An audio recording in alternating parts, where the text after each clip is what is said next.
Olá, estudantes! Eu sou o professor Robson Anselmo Tavares e hoje nós temos mais um encontro do nosso projeto de vida. Hoje, especialmente, mais uma vez, temos aqui a visita do professor Beto Teles, ele que é também um dos idealizadores do projeto de vida aqui do EducaPE. Tudo bom, professor? Tudo bem, hoje nós vamos continuar falando do nosso trabalho tratando principalmente de alteridade e Identidade. identidade, né? Hoje nós vamos tratar de uma coisa muito interessante, que é sabermos da nossa autoestima. Professor, vamos entrar. O que é isso? O que é essa autoestima? O professor Adalberto vai justamente aqui entrar nesse universo da autoestima. Também mandamos aqui um abraço à nossa professora intérprete de Libras, professora Isabela Araújo. Mas, professor, antes de mais nada, eu gostaria de mostrar o nosso slogan. Qual é, professor? Nós Projeto de sabemos vida é fundamental. fundamental. Sabemos disso, não é? Sabemos disso. Professor, é contigo. Mas o que é autoestima, professor? Olha, autoestima, como o próprio nome diz, é quando você olha para si próprio, né? E você não tem um parâmetro que o outro diz de você, mas você sabe o que você é capaz de fazer, o que você sabe também as coisas que você acredita, as coisas que você construiu, né? A autoestima, ela mostra através do nosso comportamento quem nós somos de verdade e quem nós podemos ser sempre nessa construção da individualidade e da unicidade, que nós vamos falar muito sobre isso hoje. E é importante salientar que tem tudo a ver, projeto de vida e autoestima. Na tela, eu vou ler aqui, professor, um conceito, certo? Então vejam só. Aqui diz: autoestima é a avaliação subjetiva que o indivíduo faz de si mesmo, como sendo intrinsecamente positiva ou negativa em algum grau. A autoestima envolve tanto crenças autossignificantes como emoções e autossignificantes associadas. Também encontra expressão no comportamento. É isso mesmo? Perfeitamente, porque a autoestima, ela tem a ver com, e a gente vai ver mais no decorrer do nosso trabalho aqui, é como a gente se ama, como é que a gente se vê, né? Então, muitas vezes, nós deixamos que, nessa construção, a gente deixa que os outros nos construam, quando, na verdade, nós é que devemos construir a nós próprios para que a gente tenha essa ideia positiva, não negativa, né? Porque a autoestima também inclui a questão de uma construção negativa da própria ideia de quem é você, né? Mas nós sempre pensamos que vocês são estudantes muito inteligentes, vocês são pessoas preparadas, vocês são aqueles que vão fazer com que esse mundo seja melhor futuramente. Então é preciso que vocês desenvolvam muito uma autoestima positiva, né? Que é para fazer com que o mundo haja também positivamente. Na tela, essa imagem aqui, ela diz um pouco, né, sobre o que seria autoestima, não é isso, professor? Exatamente. A autoestima é o amor próprio, é a pessoa saber, e principalmente de uma forma positiva, né? Eu vou colocar muito, muito sério essa situação, porque tem gente que se deixa levar pelo que os outros dizem, se compara muito com os outros. Verdade. Isso não existe, porque veja só, cada um de nós é um ser único. A singularidade, né? Não existe ninguém na face da Terra que possa ser igual a você. Tem um cara que eu gosto muito, eu já citei ele várias vezes aqui, chamado Santo Agostinho. Foi ele que me provocou essa busca de desenvolver uma autoestima positiva. Sabe por quê? Porque Santo Agostinho diz que não existe coisa mais bonita do que o que você carrega dentro de você. Justamente na tela nós temos algo mais ou menos assim, né? Que não é dele, mas não se esqueça de amar a si mesmo. Então, essa relação autoestima, eu achei interessante, professor, justamente essa questão de identidade, alteridade e a questão dessa autoestima. Esse tripé aí, não é verdade? É muito bonita essa sua construção, professor Robson, porque a autoestima, ela está montada em cima desse tripé, ela faz parte de uma das pernas desse tripé, da alteridade, porque eu reconheço o outro como ele é, né? Da minha identidade, porque eu sei quem eu sou, e da autoestima, porque por eu saber quem eu sou e eu saber que os outros são importantes para essa coexistência, eu me fixo como alguém que se ama, alguém que busca ter amor próprio. Porque eu acho interessante, isso é uma coisa que a gente pode, sempre fala um para o outro. Às vezes uma pessoa diz, como é que uma pessoa pode dizer que ama outra pessoa sem antes se amar? Né? Se a gente pegar, por exemplo, as escrituras bíblicas, né? Tem uma frase lá que o Jesus Cristo diz: ame ao seu próprio como a si mesmo. Ou seja, o que Jesus Cristo, o Jesus Nazareno quis dizer naquela frase é que primeiro você tem que construir um amor pessoal. Né? Você constrói esse amor por você próprio. Quando você estiver cheio de amor por você próprio, aí você vai ser capaz de amar todos da melhor forma possível, né? Professor, eu trago aqui uma atenção, um cuidado. Veja só na tela, eu gostaria que eu vou ler, o senhor refletisse com os nossos estudantes. Com a autoestima rebaixada, isso que o senhor chamou a atenção, certo, anteriormente, pode ficar mais difícil se colocar quando precisa de ajuda, pois seu tom de voz poderá ser calmo, caído, né? E com essa postura, será possível que o seu colega não te atenda justamente por você não se colocar de forma convincente quanto à sua necessidade. É justamente como o senhor falou, essa imagem, muitas vezes, que o outro tem de mim que pode me afetar. Não é isso, mais ou menos, né? E também a própria imagem que eu tenho de mim mesmo, né? Uma vez que eu tenho uma imagem de mim mesmo que não é tão positiva, uma imagem que eu não dou o devido valor que eu tenho, porque preste atenção, meu querido estudante, meu querido professor, e pessoas que assistem a Esse esse né? projeto nosso.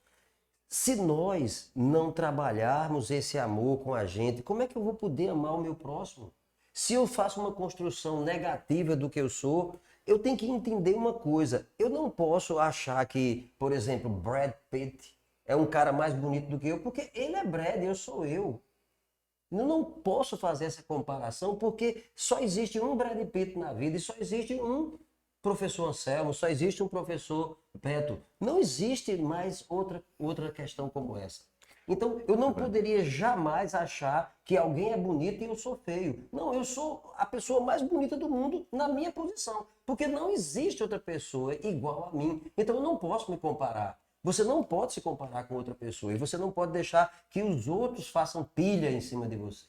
O professor, e justamente o que o senhor está falando aqui, na adolescência, na juventude, na adolescência em especial, olha só na tela, abaixo a autoestima pela questão do espelho. Como o senhor falou, eu me olhar e não me aceitar e achar que o ator X é mais bonito que eu. Essa tela, na tela, poderíamos refletir? Pode refletir, Veja professor. só, é porque existe uma construção midiática, uma construção que é colocada no dia a dia, nas redes sociais, que existem as pessoas que são bonitas e as pessoas que são feias. Né? Então, quando a gente faz um padrão do que é feio Na tela? e a gente acha que a gente está dentro daquele padrão do que é feio, então a gente, quando se adequa a esse padrão que foi criado, não por pessoas bonitas, entendeu? Porque a beleza, gente, a beleza, ela está na alma. Eu conheço pessoas que têm uma cara muito bonitinha, mas quando lava o rosto, essas pessoas ficam terrivelmente feias. Sabe por quê? Quando eu falei lavar o rosto, é porque quando cai a máscara que ela coloca. É verdade. Professor, veja só essa questão aqui, porque a gente mostrou ali justamente fotos, né, que é padrões impostos. Olha só, essa autoaceitação. Pode falar. Exatamente, porque se a gente for olhar, por exemplo, nos anos 50, as mulheres, por exemplo, que eram consideradas lindas, maravilhosas nos anos 50, eram mulheres cheias de celulite, cheias de dobrinhas, com a barriguinha. Então, por exemplo, se nós pegarmos Marilyn Monroe, que foi uma mulher considerada uma das mulheres mais bonitas, mais desejadas, mais cobiçadas, né? Essa mulher, ela tinha muita celulite, ela era uma mulher cheia de curvas. Então hoje, eles se impõem pra gente um padrão de beleza focado, por exemplo, a mulher magérrima, ou aquela mulher super musculosa, aquela mulher cheia de... Então, esses são... Padrões, né? São padrões que são colocados e a gente acha que por não estar dentro daqueles padrões, nós não somos bonitos. É claro que nós somos bonitos. Sabe por quê? Porque a beleza está nos olhos de quem se olha no espelho e sabe que é único. Mas nós sabemos que, infelizmente, é um dos grandes dramas da juventude, quer dizer, da adolescência, né? É essa questão do padrão. Olha só, professor, esse texto que está na tela. Vamos ver. A baixa e a alta estima. Veja só, nós temos aqui duas situações. Uma amiga chega para outra e diz, belo cabelo. Aí, um dado momento, a que ouviu diz, é o shampoo novo. Quer dizer, não é o cabelo dela que é bonito, é o É o shampoo que shampoo. é bom. Em um outro momento, diz, belo cabelo. Obrigado. Exato. Então, quando a pessoa está com baixa autoestima, ela jamais vai entender que um elogio é uma coisa real que está acontecendo com ela. Então, ela vai atribuir a coisas que não é da própria construção dela. Quando, na verdade, essa pessoa, ela se cuida, ela se alimenta bem, ela acorda cedo, ela se cuida e ela usa aquele shampoo. Então, isso aí vai botar a culpa toda no shampoo? Shampoo. Não. É resultado de todo um cuidado que a pessoa tem. E é uma coisa muito importante para a gente colocar, professor Anselmo, é que a autoestima, ela passa por essa coisa de nós nos cuidarmos da nossa saúde, cuidarmos. Mas cuidar da saúde é ter um corpo malhado, o físico bonito. Não, não. Veja só, eu me lembro que tem um apresentador da televisão chamado Jô Soares, né? Ele era extremamente gordo e Jô Soares tinha as taxas de pessoas que frequentam a academia, taxas de saúde, né? Então isso significa que um padrão de beleza ele não pode ser imposto. Existem pessoas gordas que são lindas, existem pessoas magras que são lindas, existem pessoas gordas que continuam sendo lindas, e existem pessoas magras que continuam sendo lindas. Por quê? Porque essas pessoas são únicas. Ô professor, muito boa a sua colocação. Veja só esse momento aqui que eu gostaria de ler, o senhor falar mais uma vez, né? Quando falta autoestima, no caso positiva, né? Pode faltar também a autoaceitação, que o senhor falou justamente. Aceitar a si mesmo não significa gostar de tudo o que há em você. Significa ser consciente do que é. Alguns consideram que, ao aceitar tudo em si mesmo, vão acomodar-se. Claro que você pode aceitar-se e ainda assim ter objetivos de mudança. O que eu achei interessante, professor, é justamente, Beto, quando essa parte diz assim, consciente do que é, do que você é. Exato. E às vezes não tem nem a ver. Eu vou contar uma pequena história que ilustra muito bem essa história da autoaceitação, né? Então dizem que tinha um professor numa cidade que todo mundo gostava muito dele, né? Então esse professor foi visitado por um jovem, um adolescente. Ele estava muito triste, dizendo que se achava horrível e que achava que não tinha valor nenhum e que às vezes chegou a pensar até em sumir, desaparecer. Então esse professor, ele foi lá dentro e movido por tanto sentimento que ele viu naquele jovem e deu um anel para ele. Aí disse, olha, vá na feira, no meio da feira e tente vender esse anel por 10 reais. Então ele foi à feira, ao chegar lá na feira, ele ofereceu, ele disse, não venda o relógio, o anel. Simplesmente ofereça, para ver quem dá 10 reais nesse anel. Então ele saiu, ninguém deu mais do que 5 reais no anel. Então ele voltou para casa e disse, mas professor, ninguém quis dar os 10 reais no anel. Tá vendo como eu sou incompetente? Eu não sou nada. Ele disse, não, não. Faça o seguinte, pegue esse anel e vá no ourives e peça para ele fazer análise desse anel. Então ele foi, procurou um ourives famoso lá. Então quando ele olhou assim, aí ele disse para o ourives, né? Esse anel vale 10 reais? Aí ele disse, não, não, claro que não. Esse anel vale pelo menos 10 milhões de reais.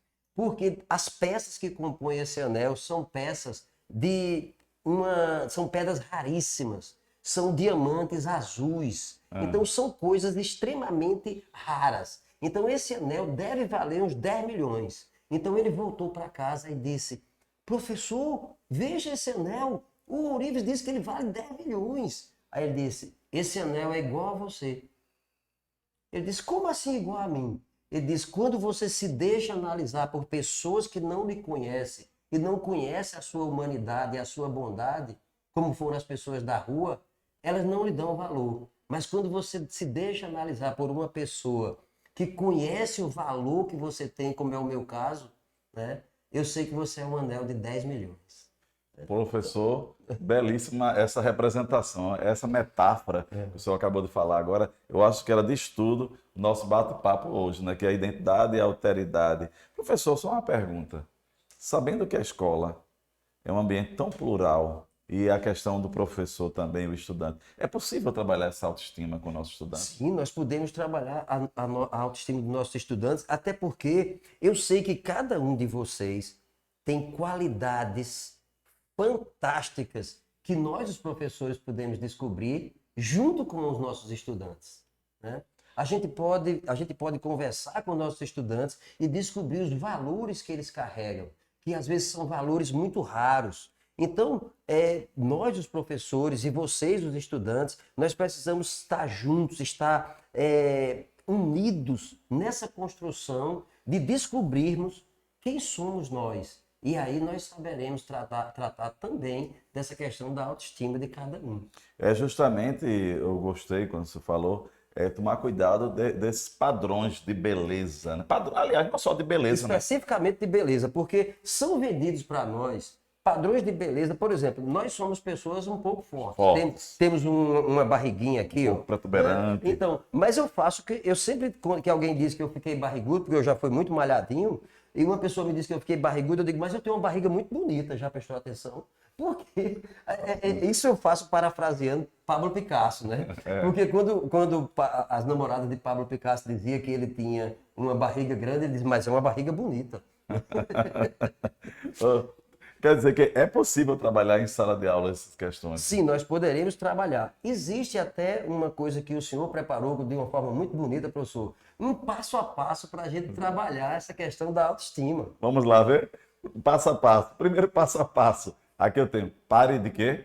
De se comparar com os outros. Como a gente disse desde o princípio, pessoal, olha, quando o universo programou a sua vinda para cá, usou a sua mãe e seu pai para colocar você no mundo, certo?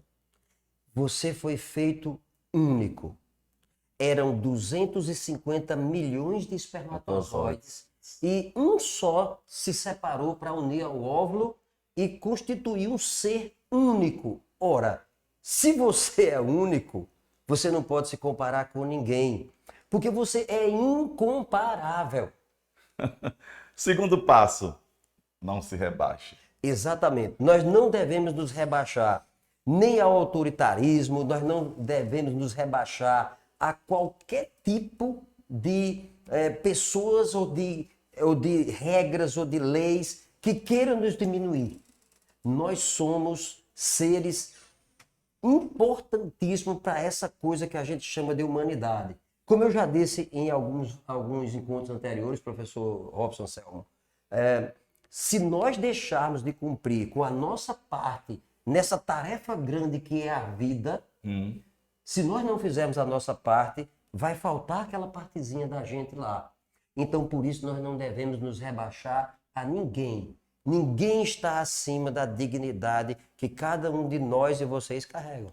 Terceiro passo, aceite elogios. Cuidado com o shampoo, né? O shampoo, né? Exatamente. Os elogios, eles aparecem, eles são importantes, os elogios, porque são formas que nós temos de edificar as pessoas. Como professores, nós sabemos sempre que quando nós dizemos aos nossos estudantes o quanto eles são bons e eles começam a descobrir isso, eles fazem coisas fantásticas, eles desenvolvem coisas fantásticas. Eu, na minha carreira de 37 anos trabalhando com estudantes, eu tenho visto estudantes meus fazerem coisas que eu já cheguei a chorar em sala de aula com coisas maravilhosas que vocês são capazes de fazer. E o quarto passo aqui, professor, concentre-se nas coisas positivas da vida. Exatamente. Eu acho interessante, tem uma música de Djavan que ele fala para a mulher que ele ama, né? Que ela conte a história da vida dela, né? Aí ele diz, mas faça o seguinte, conte somente o que é bom. Exatamente, essa é a visão de quem vê o que é bom. Então, a gente deve sempre procurar observar. Às vezes acontecem coisas terríveis na vida da gente, mas a gente aprende com aquilo, né? Às vezes acontecem coisas tristes na vida da gente, mas a gente toma lições para poder não errar mais daquele jeito. Então, sempre observar o lado positivo das coisas não é uma questão de você ser uma poliana da vida, né? Não é isso. Você vai observar as coisas positivas e vai, claro, vivenciar as coisas negativas que acontecem. Mas você sabe que aquilo vai passar. O bom e o mal passa, né? É interessante que, se eu não me engano, era Marco Antônio, né? Um dos legisladores romanos, né? Então, o legislador não, na verdade ele foi rei, né? Então o pai dele deu um anel para ele, né? E dizem que quando ele estava nas batalhas e estava numa situação muito difícil, ele olhava assim e dizia, e tinha escrito, isto também passará. E dizem que também quando ele estava em um período em que o Império Romano estava firme, forte, grande, ele olhava para aquele anel também e dizia, tenho que poupar, tenho que ter cuidado, porque isto também vai passar. Então, a superação das questões que a gente tem de ver as coisas ruins acontecendo, mas olhando para o lado bom, é que aquilo passa, né? Professor, e passou tão rápido, já estamos chegando já ao final. Foi tão rápido. Lembrar que o professor voltará em um outro momento. Professor, eu deixo como desafio para o estudante é ele pesquisar pessoas, personalidades pernambucanas, seja lá o que for, que superaram. E apresente ao seu professor essa pesquisa. Algum desafio para o nosso estudante, professor? Sim, um dos desafios é nós olharmos aquele jovem que foi convidado por diversas universidades norte-americanas e europeias, né, para fazer o seu curso lá, e sendo um rapaz de origem humilde, com uma mãe extremamente humilde, e ele se dedicou, ele verificou, ele inclusive sendo um rapaz negro, né? Certo. Ele é um rapaz que superou, inclusive, essa própria questão da cor, a questão da pobreza, mas ele se dedicou a estudar e ele hoje é um dos caras queridos pelas melhores universidades do mundo. Isso é uma coisa linda, né? E eu sei que vocês também são assim. Então, minha gente, por hoje é só. Um forte abraço, professor Robson. Professor? Beto,